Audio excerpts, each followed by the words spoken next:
नमस्कार दोस्तों, आज अपन लोग स्टार्ट करने वाले हैं जो स्वस्थ व्रत के जो प्रीवियस ईयर के पेपर है उससे। तो पहला पेपर है जनवरी 2024 का पेपर है ना।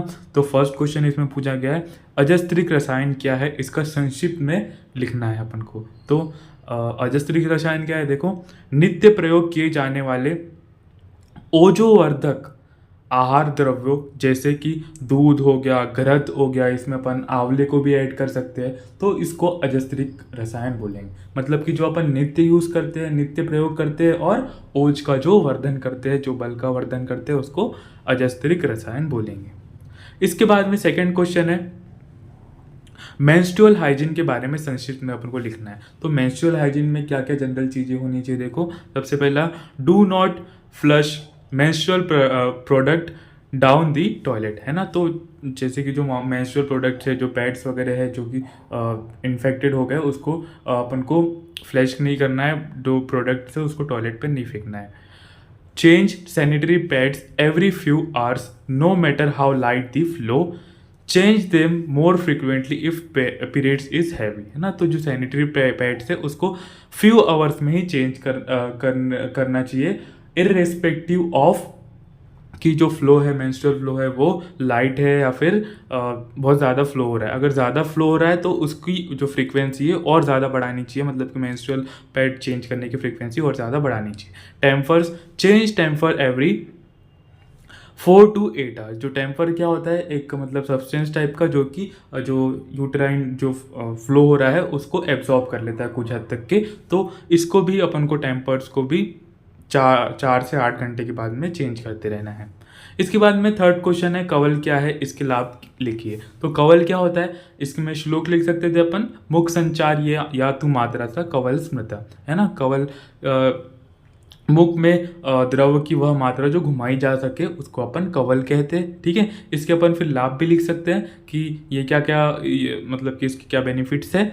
जबड़ों में बल, है ना, जबड़ों का जो बल है उसको बढ़ाने वाला, वाणी स्वर आवाज को बल प्रदान करने वाला, मुख गला आदि की वृद्धि करने वाला, उन्नति करने वाला, और रसों का ज्ञान भली भांति, है ना। तो टेस्ट जो है, टेस्ट बर्ड को एक्टिवेट कर देगा, बेसिकली अन्न में भली प्रकार रुचि, है ना। अगर किसी को अरुचि वगैरह हो रही है तो रुचि प्रदान करेगा ये।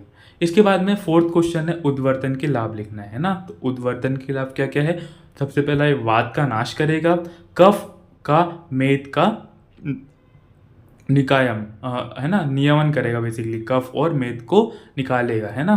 वात का नाश करेगा और अंगों को स्थिर करने वाला, अंगों में स्थिरता लाने वाला, है ना।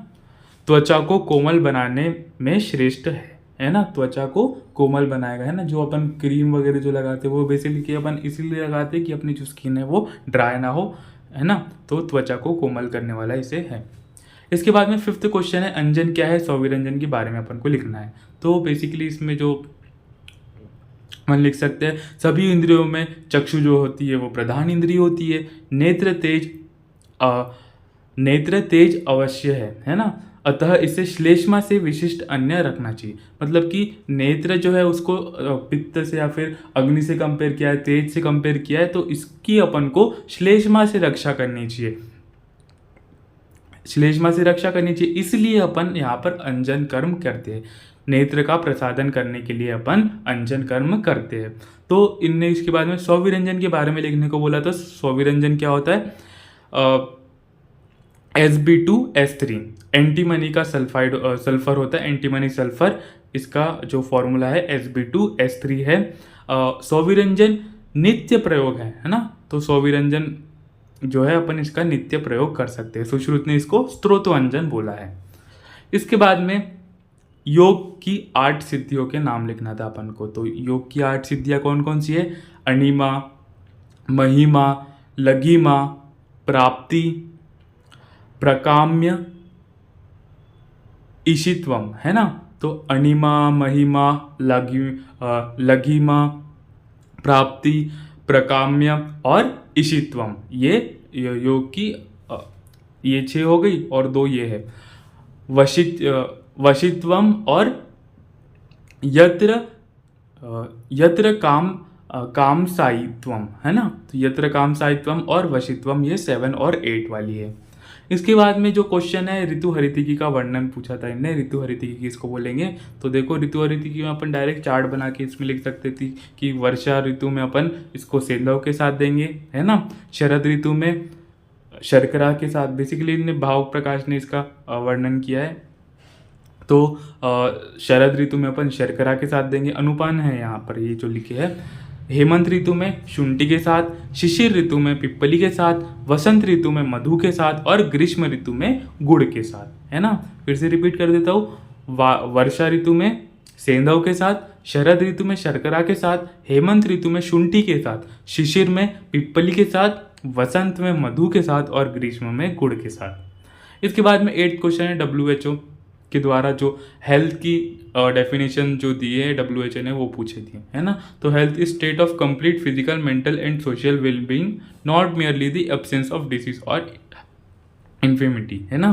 तो बेसिकली जो है complete physical, mental and social wellbeing अपन को इसमें लिखना था। According to WHO, health for all does not mean end of disability, है ना। तो बस हेल्थ मतलब ये नहीं है कि अगर आपको कोई डिसीज़ वगैरह नहीं है, बस इतना नहीं है। यहाँ पर कंप्लीट फिजिकल, मेंटल और सोशल हेल्थ की बात की जा रही है, ये अपन को यहाँ पर बेसिकली लिखना था।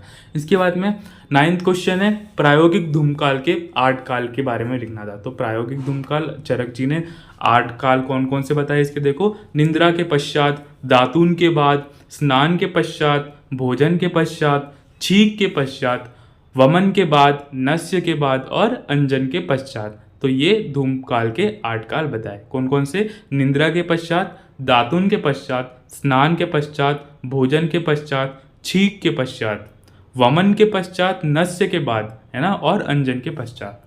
इसके बाद में 10th क्वेश्चन है प्रज्ञापराध के बारे में लिखने को बोला था। तो प्रज्ञापराध के बारे में घी धृति स्मृति विभ्रमष्ट, है ना। तो बेसिकली धी, धृति और स्मृति का विभ्रम होना, यही प्रज्ञापराध है। धी, धृति और स्मृति। प्रज्ञापराध तम विद्याम सर्वदोष प्रकोपयम। तो ये जो है प्रज्ञापराध से सर्वदोष, सारे दोष प्रकोपित होते हैं। ये बहुत इंपॉर्टेंट कोटेशन है। प्रज्ञापराध से क्या होता है, सारे दोष प्रकोपित होते हैं। तो अपन घी, धृति, स्मृति का विभ्रम होता है और सारे दोष इससे प्रकोपित होते हैं प्रज्ञापराध से, ये अपन लिख सकते हैं इसमें। इसके बाद में अपन चलते हैं जुलाई 2022 के पेपर में। तो बलार्थ के लक्षण के बारे में इन्होंने पूछा था। बलार्थ के लक्षण क्या होते हैं। व्यायाम करते हुए मनुष्य के हृदय में स्थित वायु जब मुख से आने लगे, जब वो वायु है वो मुख से आने लगे, मतलब इंसान बेसिकली हाफने लगे, सांस उसकी फूलने लगे, तो अपन मान लेंगे कि इसका बलार्थ, मतलब कि ये बलार्थ के लक्षण है, इसकी आदि शक्ति खत्म हो गई है ना। तो वहां पर अपन को व्यायाम करना रोक देना चाहिए। तुम्हारे में 2nd क्वेश्चन है, देखो रिपीट हो गया क्वेश्चन, ये देखो definition of health according to WHO। तो health is state of complete physical, mental and social wellbeing, not merely absence of disease. तो ये रिपीटेड क्वेश्चन हो गया है। फोर्थ क्वेश्चन क्या है, नौली किसे कहते हैं, है ना। तो नौली देखो इसकी विधि क्या है, दोनों पैरों के बीच 1-1.5 फीट का अंतर रखकर खड़े हो जाए, है ना। तो दोनों पैर के बीच में अपन को 1-1.5 फीट का अंतर रखना है और खड़े रहना है, ठीक है। उसके बाद में देखो घुटने को थोड़ा मोड़कर हथेलियों को घुटनों पर रखकर तथा श्वास बाहर निकालते हुए आगे झुके। तो थोड़ा सा अपने जो नीज है, जो अपने घुटने हैं, उसको बेंड करना है ना, और अपने हाथों को घुटने पे रखकर आगे की ओर झुककर सांस को बाहर छोड़ना है, ठीक है। अब बाएं घुटने पर थोड़ा दबाव डालते हुए दाएं घुटने को ढीला छोड़ दे, है ना। तो बाएं घुटने पर अपन को हाथ से थोड़ा दबाव डालना है और दाएं घुटने को ढीला छोड़ देना है, जिससे कि रेक्टस जो अपनी जो मसल होती है, जो एब्डोमेन की मसल होती है, रेक्टस मांसपेशी वाम भाग की तरफ सीधी कड़ी दिखाई देगी, इसे वाम नौली कहेंगे, है ना। तो क्या करना है अपन को, बेसिकली अपन ने एक तरफ प्रेशर डाला, है ना, तो जो रेक्टस एब्डोमिस जो मसल्स है, अपनी जो मांसपेशी है, वो वाम भाग की सीधी कड़ी दिखाई देगी और उसको अपन वाम नौली कहेंगे। इसी प्रकार दक्षिण नौली बताएं, है ना। तो जब अपन दूसरे पैर पे प्रेशर डालेंगे तो उसकी अपोजिट वाली दक्षिण नोली इसके कहेंगे, है ना। तो क्रम से अपन को वाम और दक्षिण नोली का अभ्यास को अपन अगर साथ साथ अपन अभ्यास करें, मतलब कि एक बार वाम फिर दक्षिण, ऐसे अपन को अभ्यास करते करते मतलब कि इसको अपन पूरे अभ्यास को क्या बोलेंगे, नोली चालन कहेंगे। इसके बाद में प्राणायाम की परिभाषा लिखना है। तो प्राणायाम जो बेसिकली इसमें क्या लिख सकते हैं, दो शब्दों से मिलकर बनता है। प्राण दैट इज अपन ऊर्जा, शक्ति एवं आयाम। आयाम क्या है, नियंत्रण, फैसला, है ना। तो प्राण ऊर्जा या फिर शक्ति है और आयाम नियंत्रण है ना। प्राण को नियंत्रित करना मतलब कि जो अपन वायु ले रहे हैं उसको नियंत्रित करना, अपने नियम के अंदर लाना, है ना, नियंत्रित करना बेसिकली। अतः प्राणायाम का अर्थ शरीर के अंदर प्राण ऊर्जा या प्राण शक्ति को बढ़ाना या उसका नियंत्रण करना है ना। तो जो प्राण शक्ति है, प्राण वायु है, उसका नियंत्रण करना, उस ऊर्जा का नियंत्रण करना या उसको बढ़ाना ही प्राणायाम है। प्राणायाम में योगी स्थूल रूप से श्वास प्रदान की क्रिया को नियंत्रित करते सूक्ष्म रूप में शरीर का अन्य क्रियाएं जैसे पाचन, हार्मोन एवं एंजाइम आदि की क्रिया को नियंत्रित कर लेता है। तो अगर बहुत अच्छे लेवल पे पहुंच गया, मतलब प्राणायाम की इतनी सिद्धियाँ हासिल कर ली उसने कि योगी जो लोग रहते हैं ना वो अपनी जो प्राण वायु पर नियंत्रण पाकर अपनी जो बॉडी है, जो अपना जो शरीर है उसमें जो हार्मोनल्स एक्टिविटीज़ है, जो पाचन की जो क्रिया है उस पर नियंत्रण पा लेते हैं, है ना, और उसको नियंत्रित कर लेते हैं।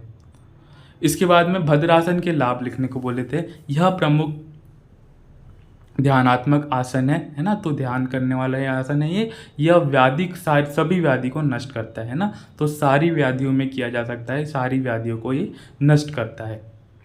Practising Bhadrasana might increase flexibility of legs, है ना। तो जो लेग्स है उसको फ्लेक्सिबल करेगा, improve strength in thighs, hips, backbone and buttock, वहाँ की फ्लेक्सिबिलिटी को बढ़ाएगा, थाइज हिप्स की, है ना। Additionally it might relieve varicose vein in person who regularly practice it, है ना। तो जो वेरिकोज वेन के जो पेशेंट है उसमें भी ये बहुत लाभकारी होता है। इसके बाद में कुंभक किसे कहते हैं। कुंभक क्या होता है बेसिकली, जो सांस को रोकना, है ना, सांस को रोकना ही अपन कुंभक कहते हैं। तो श्वास अंतर लेने के पश्चात एक निश्चित समय के लिए रोकना, यही कुंभक है ना। कि श्वास को अंदर ले लिया अपन ने, उसको फिर होल्ड करके रखना, रोकना ही कुंभक है। प्राणों को मणिपुर चक्र में स्थित रखना, है ना। तो जब अपन कुंभक करते हैं तो जो अपनी प्राण वायु है वहाँ पर अपन ध्यान केंद्रित करते, कहाँ पर, मणिपुर चक्र पे अपन ध्यान केंद्रित करते, प्राण को अपन रोकते हैं, है ना। तो कुंभक कि यहाँ पर मात्रा लिख देंगे अपन और इतनी गिनती तक के अपन इसको करना है। इसके बाद में अष्टनिंदित पुरुष के नाम लिखना था अपन को। अष्टनिंदित पुरुष देखो क्या है, अति दीर्घ, अति ह्रस्व, अति लोम, अलोम, अति कृष्ण, अति गौर, अति स्थूल और अति कृश, है ना। तो फिर से रिपीट कर देता हूँ, अति दीर्घ, अति ह्रस्व, अति लोम, अलोम, अति कृष्ण, अति गौर, अति स्थूल और अति कृश, ठीक है। कपाल भारती तो आपको सबको पता ही है, कपाल भारती कैसे करते हैं, ठीक है। तो यहाँ पर आप अपन इसकी विधि लिख सकते थे।